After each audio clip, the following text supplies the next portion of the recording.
Hi, this is Justina Ireland, and you're listening to the FSF Podcast. All right, here we go. 3. That's not 3. That's 1. 3, 2. Hello, everybody, and welcome to the FSF Podcast. I'm Tim. I'm your host, and this, of course, is my buddy Ben, my co-host. We're here today with our guest, who is a New York Times bestselling author and a bookish bon vivant with a strong commitment to elevating marginalized voices.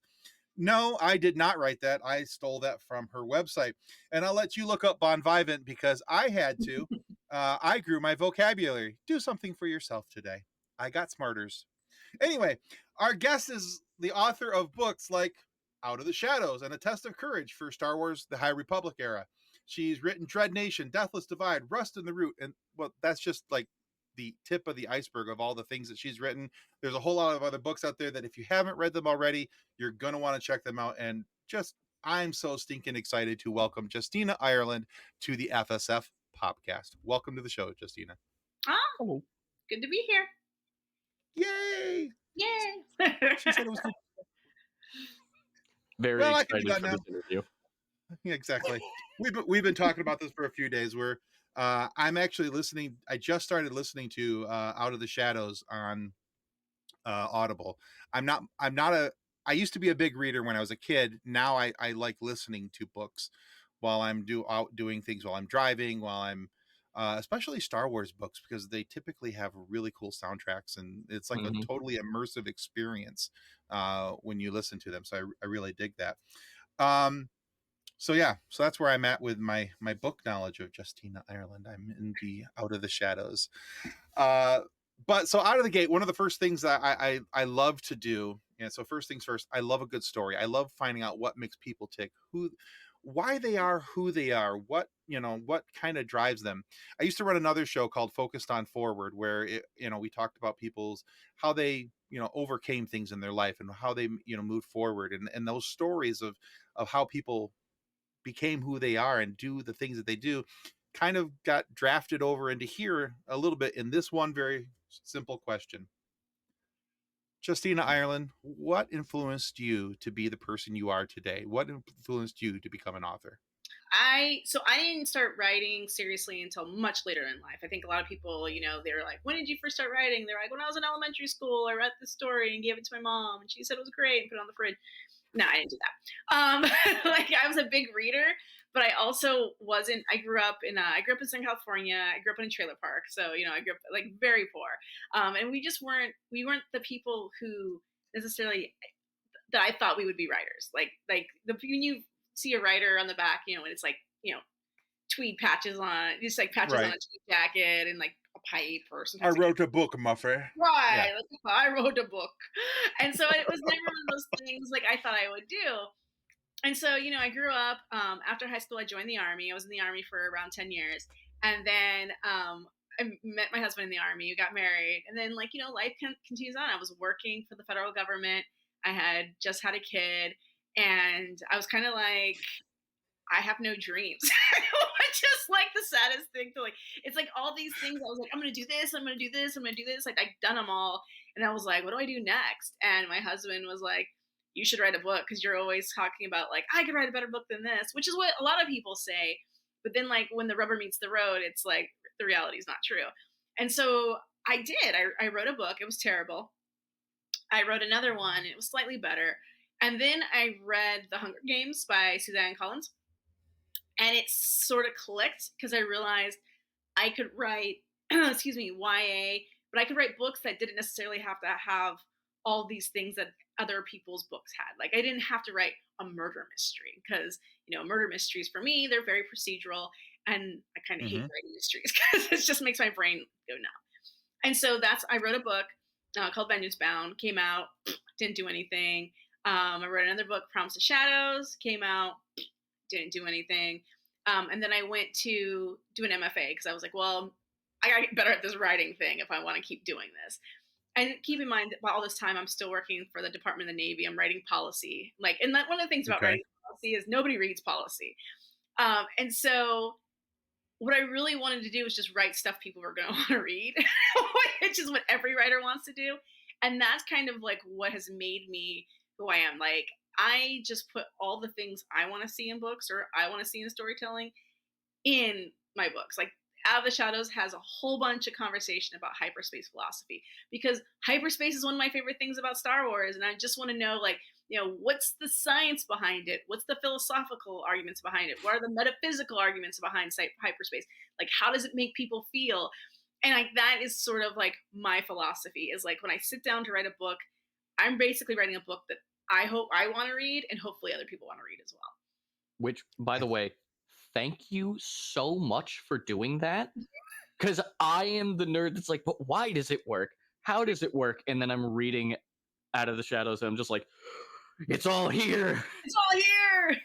There's astrophysics. I'm Star Wars. Science in my science fiction. But yeah, it's dense. It's dense. I always apologize for that book because it does get a little dense. And then I think if you're not like, if that's not your like thing you love about Star Wars, you're gonna be like, eh. Like, I mean, I also love the politics about Star Wars, and I know I see sometimes people are like, oh, this book was so heavy on politics. I'm like, but that's what makes it great is the politics. And I know not everybody else is like that. They're like, I like lightsaber battles. I'm like, well, I also like them too, but I like politics and then a lightsaber battle. So it's like, yeah. Yeah, but politics are a huge portion of what Star Wars is. Oh, I know, but you will see like people complain about the politics all the time. Yeah, I know, but I'm part of the Star Wars subreddit, and good heavens, you mention politics in there, and they're just like, keep your politics out of my Star Wars. It's like that is Star Wars, though. I mean, I understand keeping real life politics out of it, but but if you're gonna talk about Star Wars, even from the very beginning, when it's a political exercise, it's a political conversation. Even A New Hope is political, in how it's built and how it's made, and then you go back to the prequels, and you can't tell me that the Republic versus the Separatists was not political. And it's just, and I think that's one of the things that's always kind of like hard about writing an IP is that everybody brings like expectations with them, and so you have to like kind of know what those are, and then you just write the story you want to read either because of those expectations or in spite of those expectations, or whatever. Like I am never gonna write like I write with Tessa Gratton a lot of times, and I'm never gonna write a very flowery romance. Tessa is fantastic at that kind of stuff. Like she can write like these scenes that are just basically people holding hands under flowery trees and stuff like that, and they're gorgeous and beautiful. But like I'm like, no, we need to blow something up. Like this is like something. There you go. Die right now. Like because this is so I great 3 pages of this. Now someone gets blown up, and so like that's I think that's one of the nice things about the High Republic is everyone's writing to their strengths. And like you have enough different kinds of books. Like if you don't like this one, that's okay because the next one is probably going to scratch the itch that you're looking for. Yeah, I think that's great. And I think too, in all honesty, you said everybody brings their expectations. I don't think that there's anything that you can write, whether you're putting in a novel or you're writing a screenplay for something that's going to go on the TV or something that's going to go on the big screen, where somebody in Star Wars doesn't, as talking about the fandom, doesn't already have a preconceived idea of what it could and should be. And when it doesn't hit that, they're going to be pissed anyway. So just write what you want to write. And, like you said, write the book that you want to read, because if you want to read it, chances are somebody else is going to want to read it too, and so, yeah, I gave up on those folks a long time ago. But, So you mentioned about writing like YA novels and things like that. And this is mainly a question from my ever so loving wife, who has read basically everything you've done in the High Republic so far, and has been painfully and excitedly waiting for the new book to come out. But so you've mentioned writing YA novels. What has been the most interesting thing writing wise when it comes to going from middle grade to young adult in the High Republic? I will say that there really isn't any difference from middle grade to YA to adult. It's mostly just the size of the storytelling. So like And I know people have like very strong feelings about this category versus that. But the thing is, you have to remember, like when I was a kid, everything that was YA was being published as adult, right? A lot of your fantasy and sci-fi that would have been is now being published under the YA umbrella would have been published as adult because they have follow younger protagonists. And so like it's mostly about like a lot of it's about the journey, right? So a lot of times in middle grade, it's about characters figuring out where they fit in their community, like their local community, either with their group of friends or with their immediate. So like when we test of courage, it's really about Vernestra figuring out what it means to be a Jedi now that she's been promoted. It's about Avon figuring out how to be this senator's kid when she's kind of been sent away. It's about Imri figuring out how am I a Padawan when my master has been killed. Like it's about figuring out like kind of like just your local kind of thing. When we get to YA, it's a little bigger. It's about figuring out where you belong in like the galaxy or like your community or who you want to be kind of thing. It's like it's more about who am the person, who do I choose to be. And when you get to adult, it's really about dealing with those regrets from those previous two books, right? It's like all those things like when I was a middle grade kid and when I was a YA kid. Now I'm dealing with my regrets now that I'm an adult, right? I got baggage and I got to deal with it. And so it's literally like on the page, the prose is the same. The characters are different ages, right? So they might internalize and explain those feelings and emotions a little differently. But at the end of the day, it's mostly about the pace at which those realizations happen. Like middle grade, very short, condensed, in and out, not a lot of like subplots. We just got to kind of get characters to the goal. When we talk about YA, you got a little more runway. You can have a little more of that introspection. And then when you get to adult, you can have like a cast of 130 characters all having like when I first read the opening of Light of the Jedi, I was like, damn, Charles. like that was definitely an ordeal. Not that person. like, and so like I think that's mostly the difference. Like we still, people still die in middle grade. Sometimes, usually we try to kill them off screen unless it's like a very meaningful death. People still die in the YA novels. In YA that's not Star Wars and not Disney adjacent, we usually have on-page, sex. In Disney, they're a little bit more sensitive to that sort of thing just because it is a brand thing. And I think that's it. It's like, it's just about telling a good story. And the thing is like a good story when you're 10, 11, 12 should also still be a good story when you're 20, 21, 22. It should also be a good story when you're 30, 33, 34. And I think we know that because we think about those movies we love as a kid and then we watch them as adults. And sometimes we're like, ooh, this doesn't hold up because maybe it wasn't that great. And then sometimes you're like, oh, this is still great. Like The Princess Bride is still a great movie, even now. I was just thinking about that. Yes. Thank you. It is a great movie, whether you are 8, whether you're 18, or whether you are 80. It is just a fantastic movie. It is timeless. And I think that's the thing about great stories is they are like A New Hope was great when I was a kid. It's now right. I have there's moments now where I'm like, George, that was a choice. But like, it's still a great movie, right? Like, it is only. I mean, that's what happens when you change the movie 5 times after it comes out. Yeah, right. I think we're on the special editions or something like that. I don't know. I just have Disney Plus, so I just watch them there. It's the special ultra exclusive limited edition. Yeah, it's coming in next week, so it'll be fine. Disney Plus changed what was it? The McClunky? McClunky says that we Where did that come from? Yeah. I know. When everyone was talking about it, I was like, what are they talking about? And it's a matter of I've watched that movie so many times and I've seen that scene so many times that my brain just never heard it. Like it just didn't hear when that happened. Like it's just. What am I missing? What happened? So the scene. Go ahead. You can go ahead, Ben. In the Disney Plus version of A New Hope, when Han shoots Greedo, it's the same thing of now they shoot at the same time. Han moves, but like right before they fire, Greedo goes McClunky, and then they shoot. So it's like, yeah, no idea where it came from. Now you got to find your Greedo and find the McClunky. What's the McClunky? Well, now I want to get on I've got it on DVD back over here, and I think I'm going to pull that out and check it out. See if it's on there. I've seen it on Disney Plus, seen it on the like ultimate special editions that came out right after Revenge of the Sith. I also have it on VHS. All of those movies are different. Yeah. I'm Like, gonna have to, when we're done I here, think I'm pulling this out.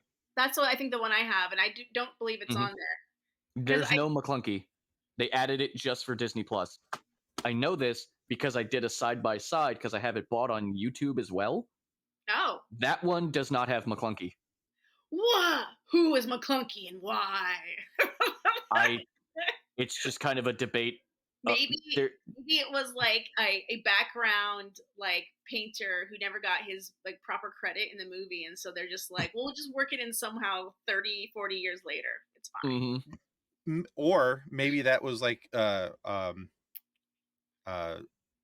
of those really super cool replacement swear words. So instead of being like son of a, he's like McClunky. Well, that's the thing, is like everything else Greedo says is like subtitled except for that. McClunky, yeah. Interesting. I did not know that was a thing. It might be like the guy with the jeans and the Starbucks cup that was in, what was that, the end of The Mandalorian? Which show was that where they had, or was that, it was Game of Thrones, right? Yeah, where the Daenerys had a Starbucks cup. That was I don't remember the actor's name, the person who played Jon Snow. That was his Starbucks that he put in front of her, and she got the rap for that.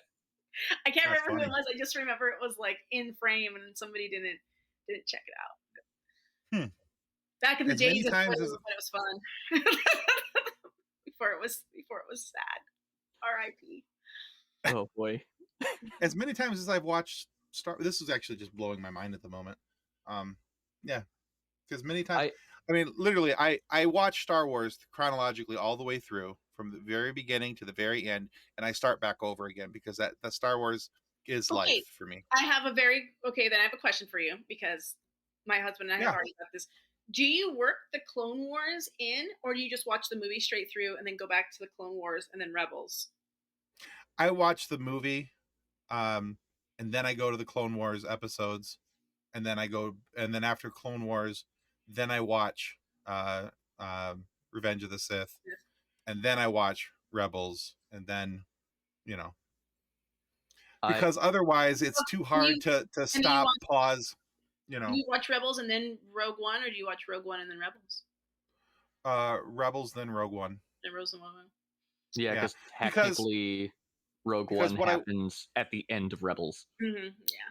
And at the very beginning of New Hope. So, and I love the fact we got to interview Gary Whitta, who is, he's an amazing author, but also the co-writer of Rogue One. And I thanked him for the fact that that was the first Star Wars movie that I've ever gone to in the theater, where I was like speeding on the way home because I had to complete the frame in my mind of Leia taking that disc and and doing something with it, and I knew what scene was coming next, and I just had to get that out of my head and visualize it. And so many speed laws were broken that night. So, don't out yourself like that. He was driving the speed limit. Yes. I think the statute of limitations on a speeding ticket is over, though. I think. Yeah, I was going to say it's been a few years. It's been a few years, but yeah. So I mean, well, and the only addition that I make to the Star Wars canon, because I watched them all in order, is I add the movie Fanboys at the very beginning before Phantom Menace. Because it's a movie about going to see the Phantom Menace, and so it just, in my brain, it works. That's the only addition. So anyway, that's great. That's a brave admission, sir. That's a great movie. I freaking love that movie. And there's rumor that there's going to be a Fanboys 2 coming out eventually. And I'm like over here just like, deep breathing into the paper bag, like, oh, make it real, make it real. Isn't it? So that's a long split between two movies.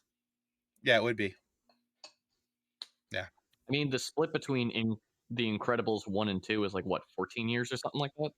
Was it that long? That's pretty. But it's animated. It Those was real. characters aren't going to age. I mean, if you want to get technical, there's a huge split between Fox and the Hound and Fox and the Hound 2, but whatever. Anyway. I mean, Jay and Silent Bob, same thing. Yeah. Yeah. So, all right. So, back to the questions we had planned. All that's going to get cut, but that's fine. That's okay. It'll stick around somewhere somehow. So, Justina, I was reading an interview you did in October of last year, and golly, I'll be darned if I forgot to write down the name of the magazine. Anyway, it was an online magazine. And one of the questions you were talking with them about was the worry of AI taking over and putting authors out of work. And you said, and I'm paraphrasing here, that good stories have nothing to fear, only serviceable writing has something to worry about. I was hoping that maybe you could expound on that a little bit more, especially since we've seen such drastic changes and increases in AI even since October of 2023 to now February of 2024. Yeah, so I still think AI is still a huge threat. I do think AI is a threat, not because of the quality of the storytelling, but because when you talk about an industry that makes money off of storytelling, what people want is, I don't know if you've ever heard the term, when you're doing a program, you can have good, fast, cheap, pick two. And right. what companies typically want is fast and cheap, right? Because they're just there to make money. So when you talk about the publishing industry, when you talk about movies and television, the people who are at the top making decisions don't really care about the artistic integrity of things. And that's not true wholesale. That's just for the most part, right? There are definitely studios who are putting out very artistic and very interesting storytelling. But for the most part, when you're on episode 82 of Fast and Furious, at some point there's not a lot of thought going into. But it's all about family. It's all about family. Yes, I know. Oh, sorry. Hold on, I gotta put my dentures in so I can say family. And jumping a car through a helicopter. Those are the two things. But that being said, when we talk about people and we talk about storytelling, you talk about writing, especially good writing. Good writing is almost always tied to the time period in which it's created, right? Like if we talk about horror or we talk about science fiction or we talk about something like the history of the future, right? Because when we talk about the history of the future, we're talking about the golden age of sci-fi, or what we used to call the golden age of sci-fi, like when they were telling us what it was going to be like in the year 2000, the year 2020. It's not like that, obviously. It's very dated. But those emotions and that fear, we didn't, up until maybe 3 years ago, have a strong nuclear fear in this country anymore, right? We had kind of put that by the wayside. Now with the war in Ukraine, that's kind of coming back around. But that being said, in the 50s and 60s, that was a prevalent fear for most Americans. So that emotion, that emotionality, those fears are kind of seep into the prose of that storytelling. You can take all that stuff and create a story, but it's not necessarily going to resonate the same way somebody putting together a poster through AI. Sometimes you're like, I don't get it. It's serviceable, but it's not speaking to me. It's not evoking that emotion. It's the same way with the AI art. We keep talking about AI making art, but the art it's making is not anything that people are gonna. It's not a Jackson Pollock. It's not a Picasso. It's not something that you see and you're like, you have that moment. And I think real art and really great writing and really great storytelling gives you that kind of gut punch, that kind of that immediate emotional connection. And nothing I've read that's AI has been anything close to what I read from a really great writer. And I think that's the problem. Now there's a whole other bunch of problems there about, I've had several of my books taken to train AI. I didn't consent to that, right? So that's my stuff you're taking. And now, that leads to open some questions about who owns the copyright. The United States court, the court system has already come out and said you can't copyright AI created materials, which is great, which means it's just going to always be public domain, which kind of, takes off some of the excitement about creating with it. But at the end of the day, even if you have AI create the basis for a story, you're still going to have a human being interpret that back to people, because the emotional journey of people is changing, right? The emotional journey of my kid who, was born in 2007 is very different than me who was born in 1978. I got to see the internet become a thing. He's always lived with the internet. And so he has very different language and very different feelings about that. And I think that's what I mean by that. It's we have not yet taught a machine how to feel. Now, when we do Mhm. that, we're kind of going to all be, in big trouble because that's when we get Judgment Day, and then Arnold Schwarzenegger's going to have to come from the future and save somebody. But all that being said, I think it's like I think we're still that point where you can't fool a person who's paying attention with AI, and that's the biggest thing. It's like the point of telling stories is kind of to teach us how to be humans and what it means to be human, and how to, like, we reconcile the worst parts of ourselves with the best parts of ourselves. And AI just doesn't do that right now. It will tell you a very serviceable story. It'll get you from point A to point B. Sometimes not even that. Sometimes the stuff is a little sketchy. Um, Mhm. but yeah, and I think that's where I'm with it, because I do think, I think just 2 days ago someone was like, oh, the Chat GPT like crashed, and it was like just it was in that, and we've all at that point, like the telephone system crashed a couple days ago, right? It's like at Right. some point, like computer programs crash, but when people crash, it's like much different. It's Mhm. emotionally driven, and I think that's for me the biggest thing. It's like we have not yet taught people how to fully deal with their emotions. So how are we going to teach machines to fully deal with their emotions, right? Mhm. That's fair. Yeah. So that That's was a bit of a completely like fair. a vomit. I'm sorry, but like, No, No, I it love was it. No, that like was a great everything you answer, said is honestly. yeah, everything you said was perfect.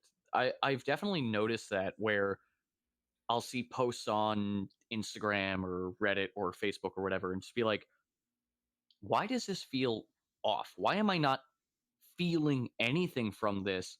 And then it dawns on me, I'm like, oh, it's AI.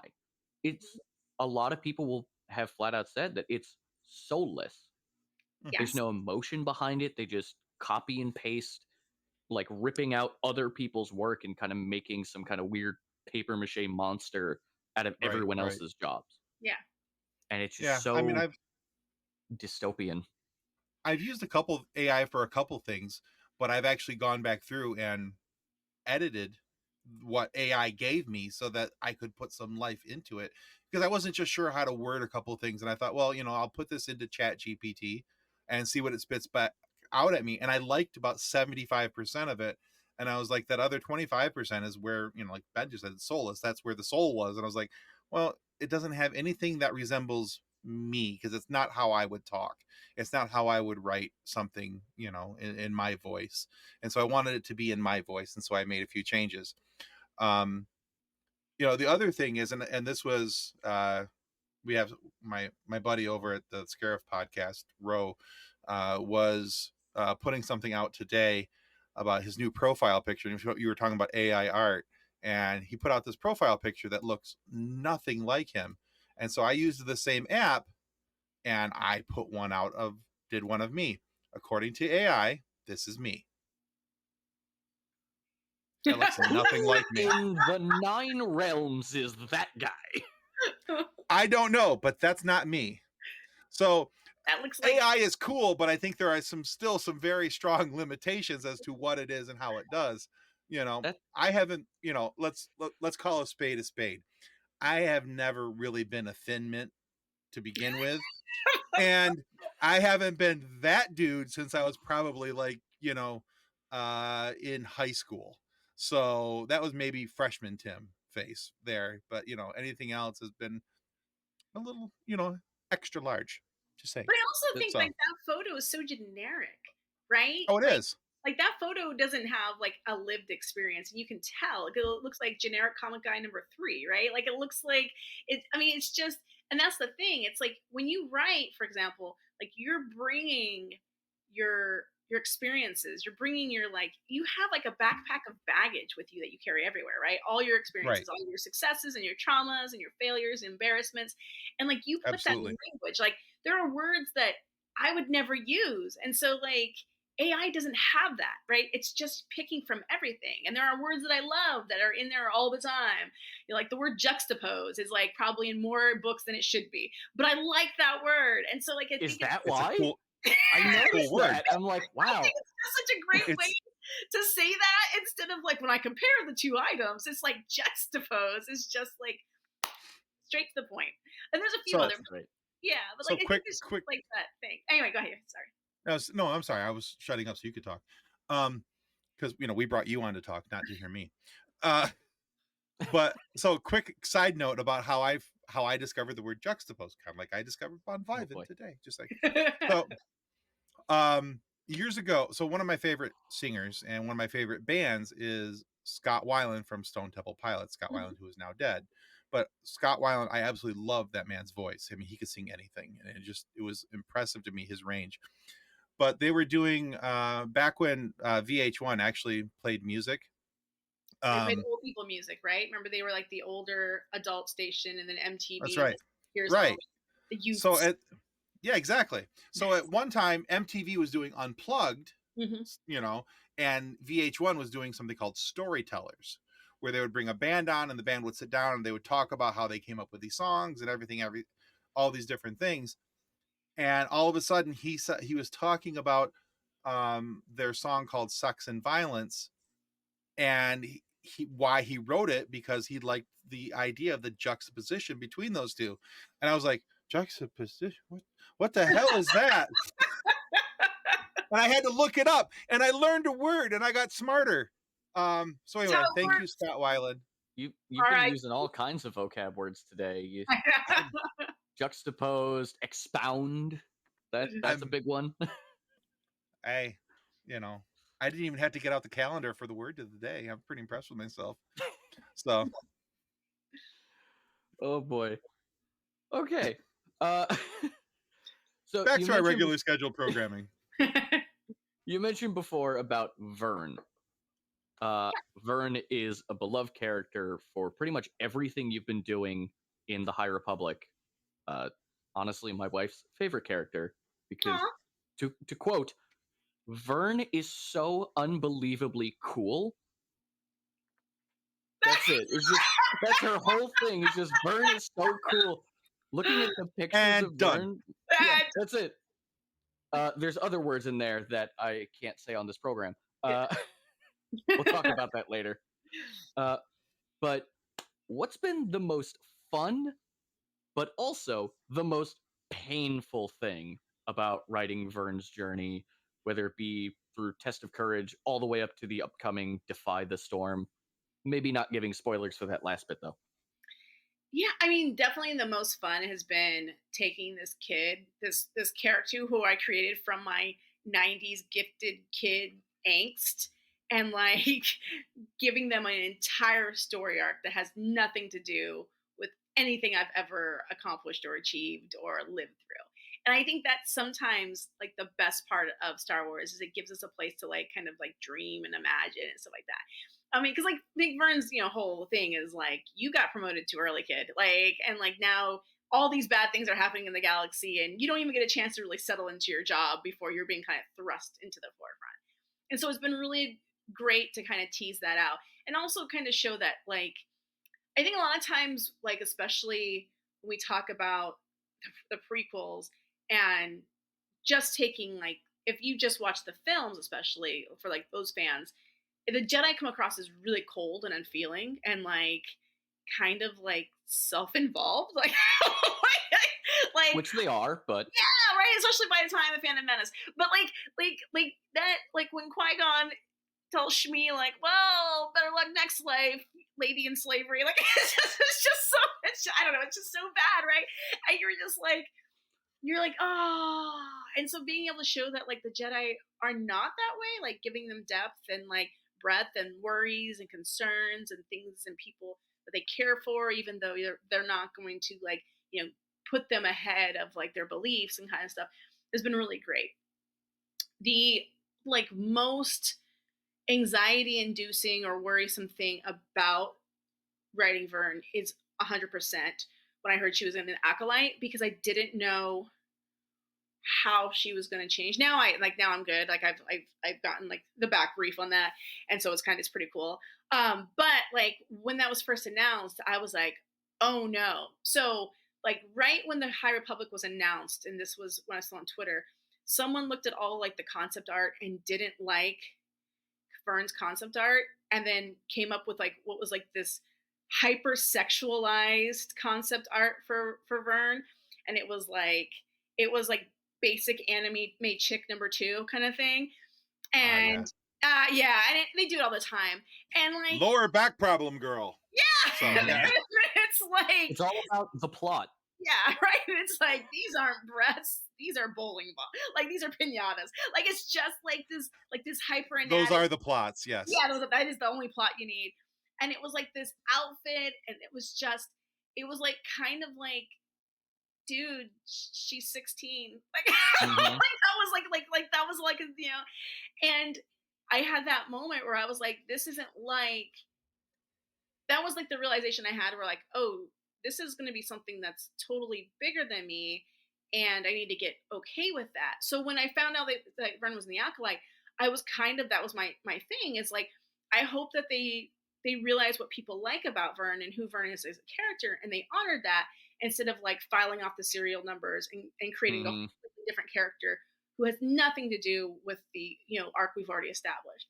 And I think when people see Renestra, like, you know, because she's very, very grown up, and they meet her in that space, I think they will recognize the character they've spent time with in the High Republic, but I also think they're gonna really like who she's become. And I think that's one of the nice things is that the fear is always there that you're gonna write a character and they're either gonna get one, a terrible death that's like almost like a basically a bullet point. You're like, oh, and then they died off Mhm. page. You're like, oh. Yep. And then the second thing is that they're going to do something wildly inappropriate. And like, I just think about that, like the hyper everything. There's been a couple other ones of like the mostly the feminine or female characters of like the hypersexualized stuff. And it's like, bros, you can have ladies who are cool who are just Yeah, kind of it good at stuff without like doesn't. having to make them fit like an unrealistic mold. Like it would be like if people took like the Stellan art or the Elzer art and made them like bodybuilders and ripped, and like it would also be inappropriate for who they are as characters. So yeah. Anyways, It, that's So my the two my things I find challenging with that is that so you're talking about the hypersexualization of women. Well, A is no problem in of itself. That's like Mhm. just let them be cool. Like you said, just let them be cool. They can be who they are. Um, but that also happened with Ahsoka. yeah. Mhm. People the fan art and the hypersexualization of her. And I'm like, dude, she was like 14 Yeah. in the Clone Wars. 14. And I can't tell you how happy I was during the Ahsoka series when they did the flashbacks to the Clone Wars to not have her in that little tube top outfit The that she tube had in top. the animated, Yeah.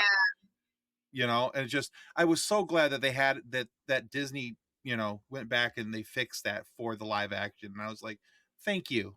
You know, because, not that I mean, look, a woman can wear whatever she wants to wear. I'm not their boss. I can't tell her what to do. Hmm. But just because I also know how some dudes' brains work or lack of function. Mhm. The pretty lady needs to be less clothing. Anyway, and there's all of that. And it's just so yeah. But they also did that with Ray from the sequels. Yeah. Mhm. And the thing that cracked me up by that, because we were talking about that, the Mhm. enhancements. And I'm like, those weren't there in the movies, guys. I mean, you're adding things Yeah. on that we're not. I tried to I show was my just. kiddo Weird Science and the part where they're like programming, Oh no. and he was like, "What is wrong with them?" And that was the where end they're of that picking the movie. That movie where they're experience. picking the breast size. Yeah, yeah, Mhm. and it's just Yeah, like, and it's played for laughs, but it's like not that No, that. far from the truth. Yeah. not that far off from reality, especially Yeah, with a lot of 15 to 17-year-old dudes. yeah. Mhm. And that Just was saying. the 80s. So I'm glad that they got rid of the tube top and the flashbacks on Ahsoka, because I do think it's like, we learned something. Mhm. It's been 20 Exactly. Now, years, but we learned something. actually, quick question, because I didn't realize that Vern was going to be an acolyte until like fairly recently. Hmm. I'm assu I don't want to make any assumptions, and I don't want you to break any NDAs that you might have. But how's that feeling having your character now in like more than just books, like visibly seen, but also not really being part of that? Because I'm assuming you're not writing for Acolyte. No, no, I'm not writing for the TV show.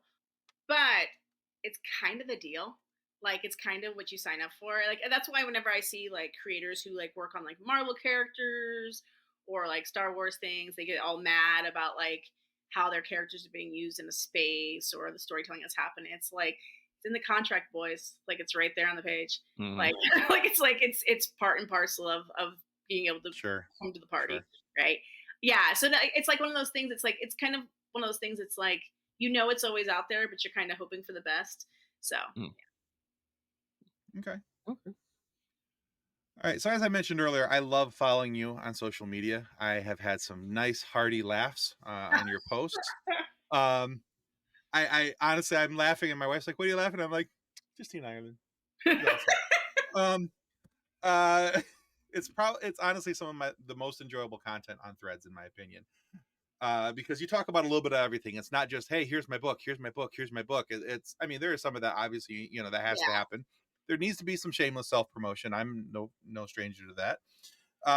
But I also wanted to talk to you about that because you're really good at promoting yourself, but you're also really good at just talking about stuff. Like yesterday, you put up a post about playlists and how everything comes back to Foo Fighters and the song Everlong, which is true, by the way. It happens, yeah. especially because Dave Grohl has played with everybody everywhere at somewhere. It's like he is. You're right. It's the 6 degrees of Kevin Bacon, but with Dave Grohl. Mhm. Um, but yeah, but so I went from there. I went to your website because I was like, oh, let's check out some stuff on your website, and I saw this heading that said the Haterade, and I was like, yes, please. I clicked on that, and it said it's going to be a blog, and I Yes. didn't. Yeah. Oh So my gosh, I can't believe you're like blowing up a spot. Yeah. So like so I used to have my newsletter was called the Haterade, and it was just pretty much like a roundup of whatever I had coming out. Because like at some point, like there's just too much. Like between sure, my own stuff and like the Marvel comics and like the Star Wars books, it's just like there's a lot, and I'm like I can barely keep track of it. I don't expect anybody else to keep track of it. So it was part that, and it was part just a newsletter. But then it was with Tiny Letter, and Tiny Letter folded, and it went under right. Mailchimp. I refuse to work with Mailchimp because they're monsters. And so then I went to Substack, and apparently they're monsters too, because Nazis. And so now Right. I'm like, We're not going to shut down Nazis. We think they Whoa! should have freedom. Yeah, I don't know yeah. any of these sites, and just the sudden like oh no, Nazis. It's like, Tiny whoa, Letter. hang on. I know it always ends up in Nazis. It's like what is that rule? Not rule 34, the other rule, whatever. It always ends up in Wow, Hitler. that's a whole. It's a Hang whole on, different rule. you're Rule giving me 34 is a little mental different. whiplash now. Keeping it family Just friendly. a But like, smidge different. so like Jeez. I was Tiny Letter was basically just a mail aggregation service, so it was basically just a fancy email, and so it saved me from having to do like in the dark days of my first YA book, which came out in 2013. We had these email lists, and you would like go into your Excel spreadsheet and copy the emails, and then you would put them in like a BCC line, and you would send out your newsletter that way. And it always ended up that one, there was probably somebody on there who didn't want to be on the newsletter anymore. So then I had to go from like their email response back and try to figure out where they were on the Excel spreadsheet. Or two, there were people who were like, I don't want I don't want this anymore. Or there were people who were just, different weight. But anyway, so I went over to Tiny Letter, and I was there for a long time, and like I didn't wasn't very regular. And then when I literally the week I moved over to Substack is when that article came out about the white supremacists having their newsletters on Substack and monetizing their stuff. And Substack was like, we're okay with Nazis. And I was like, oh my God. So I couldn't in good conscience go there. So I was like, what do I do now? And then my husband's like, I guess you're back to a blog. So I threw it up on my website. I haven't done anything with it since because I've just been like posting stuff Threads and Since Instagram. But at January some 7th, I point, want to point out. yeah, it's been really busy. It's been a really busy month and a half, Tim. Get off my back. and so that's what it's. So at some point there will be a blog there because when I have like longer things I think about, and usually about every once in a while I'll get an email to my my public facing email about like a writing question or about where can I find this thing or that thing, and then usually I just if it's something I've gotten enough, I'll either put it on my frequently asked questions on my website or I'll write a post about it. And so it's probably going to be like a once a month, maybe every couple of weeks. Once I have like my feet back under me. I've been underwater for like the last like month. So fair enough. I just got excited because I was like, oh, a blog? Yes, Yeah. please. You are Like- the only human on earth excited about a blog. I even clicked Me the heart. and my If you wife go to your are web, so excited about this. if you go to your website, I even clicked the little heart to like the fact that you were going to make a blog. That was me. That was me. I was the guy who clicked the heart. So yeah. Yeah. I actually. Go ahead. Sorry, sorry. I was gonna say I actually found out about your blog because of my wife, who follows all your stuff because she loves your writing, and we're both super nostalgic, nerdy '90s kids. So the moment you came out with a blog again, we're just like, the ancient texts have been revived. Wait till you see my live journal. Oh god. But like, what happened to blogs? Like, I know we're in just like this live service media of like Facebook and Instagram and stuff, but blogs were so good, and they're just no one does them anymore. I fell off of blogs when the RSS feeds kind of became, Yeah. kind of wonky, when it was hard to get like a good RSS feed, because of like for a long time you could just like subscribe to a bunch of blogs and you could go to your RSS reader and it was like all there, and then stuff broke down. I don't know. Blame Squarespace. I feel like Squarespace ruined the websites forever. I'm solid with that. We can do that. Never gonna get a Damn the sponsorship man. from them, but that's fine. That's okay. I don't want one from them. Squarespace, because you need a website. Build your Oh, own. boy. Go to whatever website Yeah. whatever I use. Click our link underneath the video. Okay. SiteGround. Go to SiteGround. That's where I built mine. Use WordPress. It'll be much more gooder. Yeah. Okay. So you've done more than just High Republic. You've mentioned your other books a couple times. So let's go into a little bit about that. Yeah. Do you prefer writing standalone novels, duologies, or longer series of the like in your own settings? Or do you enjoy more being in kind of like a pre-created universe that you just have to fit into? I like both, but I honestly, the doing IP like Star Wars stuff gives me the space to create my own stuff, because it's the difference between building a playground so you can swing on some swings, or just showing up to the playground and swinging on some swings. And so like sometimes you're like, I could build a better Great analogy. playground. I'm going to do that. And that's, my books. And sometimes you build a playground and you're like, this was great, but I don't need to be here ever again. And that's, a standalone. And then sometimes you're like, you build a playground, you're like, yeah, I'll come back and check it out, see what everyone's doing. And that's, more of a series. But I really, really love, like, I know there are a lot of authors who will tell you how much they hate IP.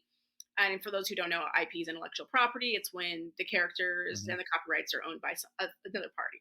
And there's all kinds of IP. There's like, we think about Disney and like the big franchises, but publishers have, IP where they come up with the idea for a story and have an author write it.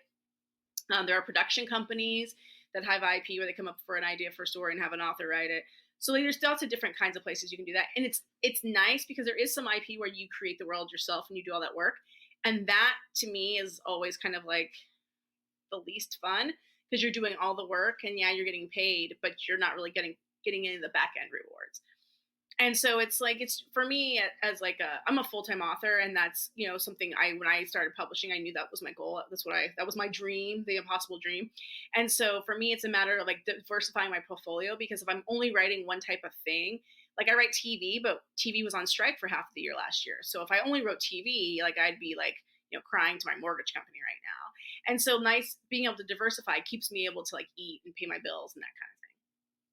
So yeah, so I like both. It just really depends on my day. Some days it's like I'm writing the IP and I'm like so mad. I'm like just so angry at Star Wars. And I just like, I have like the big encyclopedia. I'm just like turning the pages like angrily. And then some days I'm just like, oh, it's so great. I'm just so happy I don't have to work out these problems. Somebody else will fix it. So that's one of those things that writing in like a pre-created universe can get so difficult. I read it was a extended universe story about the Clone Wars, and they accidentally made Kit Fisto's lightsaber blue. Mm-hmm. Meanwhile, everyone knows it's green. That author got ripped like 80 new ones by so many people just being like, it's supposed to be green. It's like, The nerd rage was great that day. it was, but then they also have so much of their, I can't remember the author. I got to find the book again, but they have their own things as well that no one's had a problem with ever. Yeah. Right. Yeah. And that's, like, sometimes that stuff gets changed.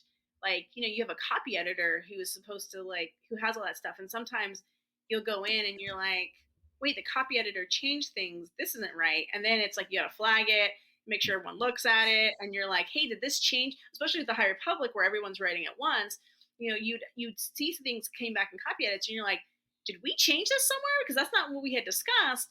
And then you realize, like, oh no, the copy editor has it wrong, or somebody else had like the wrong note down, and then like you have to go, or something did change, and then you have to make sure everything realigns. So a lot of moving pieces, a lot of people to keep. All right. In line. Very cool. All right, this is our final question for you, Justina. All right. We call it our silly question. Now, we started asking these silly questions because we used to do a quiz at the end of the show, and well, I got lazy. And frankly, I just didn't have the time to always do the deep dive of information to try and come up with questions that people were just going to pummel the absolute living hell out of. We had Sam Witwer on the show. We did a quiz with him. He was answering the questions before we could ask them. It was pretty sad. But that's Sam. Anyway, so we started asking this silly question.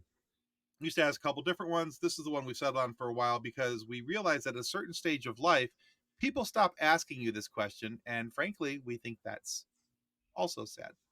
So here it is. Justina Ireland, what's your favorite dinosaur?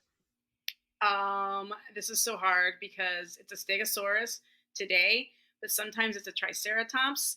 And then sometimes it's just a T-Rex because you just need to tear things apart. And let me just tell you, I'm a huge dinosaur fan. I really am. I am just like, to the point where I embarrass my family. But like one of the first things I did when I had like an advanced check that wasn't like tagged 100% for bills is I bought myself a Jurassic Park pinball machine because the T-Rex eats the pinball. And it is literally the shining joy in my life. And I know we're not supposed to assign value to material things, but it is my heart. So, I love it. Most days, sometimes a Triceratops, but a T-Rex is always a solid choice. Nice. I love how dig it. I love how you have a kid, but the pinball machine is the light in your life. Got a loving family, everything. More than me, and I was like, depends on the day. As a father of 3 children, I totally get that. Some days it's like, I love you. I will do anything. I would walk through the molten lava for you. And then other days it's like, could you just go talk with your mother? You're like, is it not your bedtime? But Dad, it's only 4 p.m. I don't care. That's fine something to do. This is why I have a dog. Dogs are a solid choice. They're a solid choice. Children are also a joy, but yes. Oh yeah, love them. They're great. They're also fantastic. People, and they come with all the problems that people come with. So I love the sudden little asterisk there, just like, oh no, they're good. Yeah. I promise.